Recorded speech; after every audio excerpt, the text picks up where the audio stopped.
बॉलीवुड में इस वक्त एक ही टॉपिक सबसे ज्यादा डिस्कस हो रहा है, डॉन 3। और सच कहूँ इस बार जो अपडेट सामने आया है वो काफी शॉकिंग है। रिपोर्ट्स के मुताबिक रणवीर सिंह अब डॉन 3 का हिस्सा नहीं रहे। जी हाँ, वही फिल्म जिसमें उन्होंने नए डॉन के रूप में ऑफिशियली अनाउंस किया गया था। और सिर्फ एग्जिट ही नहीं बल्कि कहा जा रहा है कि इस डिसीजन की वजह से उन्हें लगभग 40 करोड़ का फाइनेंशियल लॉस फेस करना पड़ा। चलिए आपको पूरा मैटर जो है वो क्लियरली समझाते हैं। डॉन फ्रेंचाइजी बॉलीवुड की सबसे पॉपुलर सीरीज में से एक रही। शाहरुख खान ने डॉन के रोल को एक अलग ही लेवल पर पहुंचा दिया जब फरहान अख्तर ने अनाउंस किया कि डॉन 3 में रणवीर सिंह नए डॉन होंगे तो रिएक्शन मिक्स थे। कुछ लोग एक्साइटेड थे, कुछ लोग कंपेयर कर रहे थे, लेकिन एक बात क्लियर थी, एक्सपेक्टेशन बहुत हाई थी। अनाउंसमेंट के बाद सबको लगा कि फिल्म जल्दी फ्लो पर आएगी, लेकिन शूटिंग स्टार्ट होने से पहले ही प्रॉब्लम शुरू हो गई। रिपोर्ट्स के हिसाब से डेट्स को लेकर इशू आए। रणवीर सिंह का शेड्यूल ऑलरेडी काफी पैक था, साथ ही स्क्रिप्ट पर भी डिस्कशन चल रहे थे।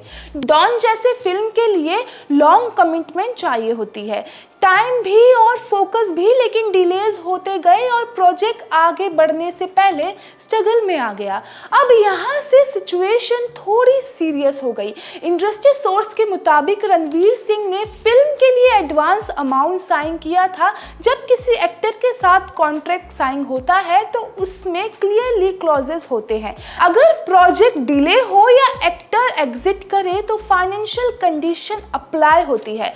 रिपोर्ट्स कह रही है कि जब रणवीर ने फिल्म छोड़ी तो उन क्लॉजेस के हिसाब से उन्हें हैवी लॉस फेस करना पड़ा।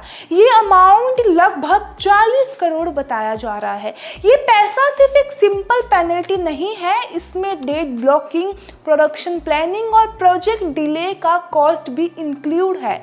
जब एक बिग बजट फिल्म रुकती है तो सिर्फ एक एक्टर का नहीं, पूरे टीम का शेड्यूल पर इफेक्ट होता है। इसीलिए कॉन्ट्रैक्ट काफी स्ट्रिक्ट होते हैं। लेकिन यहाँ एक इम्पॉर्टेंट पॉइंट ये भी है, अब तक ना रणवीर सिंह की तरफ से ना फरहान अख्तर की तरफ से कोई ऑफिशियली स्टेटमेंट आया है। मतलब जो भी डिस्कशन हो रहा है वो रिपोर्ट्स और इंडस्ट्री सोर्स के बेसिस पर हो रहा है। अब सवाल ये है कि डॉन 3 का फ्यूचर क्या होगा। कहा जा रहा है कि मेकर्स अब फिल्म को नए एक्टर के साथ रीथिंक कर रहे हैं। कास्टिंग पर दोबारा काम हो सकता है, लेकिन सच ये है कि शाहरुख खान के बाद किसी और को डॉन के रोल में एक्सेप्ट करवाना पहले से एक चैलेंजिंग होगा। रणवीर के साथ भी कंपैरिजन हो रहे थे। अगर अब कोई नया फेस आता है तो ऑडियंस का रिएक्शन काफी इंपॉर्टेंट माना जाएगा। रणवीर सिंह के करियर की बात करें तो वो ऑलरेडी एक एस्टैब्लिश स्टार है। उन्होंने अलग अलग जॉनर में काम किया है और अपनी स्ट्रॉन्ग स्क्रीन प्रेजेंस प्रूव की है। एक फिल्म से एग्जिट करना उनके करियर को डिफाइन नहीं करता है, लेकिन हाँ, डॉन जैसे फ्रेंचाइजी का हिस्सा बनना एक बड़ा अपॉर्चुनिटी होता है। इसीलिए नेचुरली लोग ये कह रहे हैं कि इसका लॉन्ग टर्म इम्पैक्ट पड़ सकता है। इंडस्ट्रीज के ये लोग एक रिमाइंडर दे रहे हैं, बॉलीवुड सिर्फ एक ग्लैमर नहीं बल्कि प्योर बिजनेस का गेम है। जब कॉन्ट्रैक्ट साइन होते हैं तो कमिटमेंट क्लियर होते हैं। अगर चीजें प्लान के मुताबिक नहीं चलती तो फाइनेंशियल कॉन्सिक्वेंसेस भी आते हैं।